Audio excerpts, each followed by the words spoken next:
প্রিয় বন্ধুরা, আসসালামু আলাইকুম। সবাই কেমন আছেন? তো একটা কথা বলতে কি, দেখুন, সামান্য একটা ভুলের কারণে, একটু অসতর্কতার কারণে কত বড় একটা দুর্ঘটনা হয়ে গেল।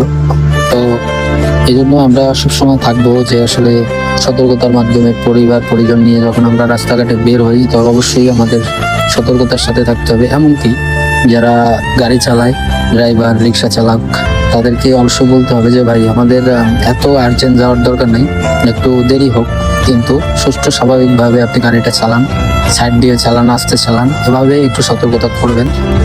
কারণ মনে করেন যে একটা অ্যাক্সিডেন্ট যদি হয়ে যায় আপনার পরিবারে, হয়তো আপনি টাকা দিয়ে বা পয়সা দিয়ে হয়তো জীবনটা ফেরত পাওয়া যাবে না, বা কোনো একটা ক্ষতি যদি কারো হয়ে যায়, তখন কিন্তু আসলে এই ব্যাপারগুলো আর সমাধান করা যাবে না। তো এই জন্য আপনারা সবসময় চেষ্টা করবেন একটু সতর্ক থাকার। হোক একটু 10 মিনিট দেরি হোক, বা দেখা যায় আমি গন্তব্যে যদি 10 মিনিট পরে যাই, সেজন্য আমার এত বড় কোনো ধরনের ক্ষতি হয়ে যাবে না। এই জন্য আমি যতটুকু জানি, একটা কথায় বলে যে আসলে সময়ের চাইতে জীবনের মূল্য অনেক বেশি। তো এটা সব সময় সর্বদা যারা আছেন অবশ্যই মাথায় রাখবেন। ইনশাল্লাহ আপনাদের প্রতি ভালোবাসা রইলো। আল্লাহ হাফেজ।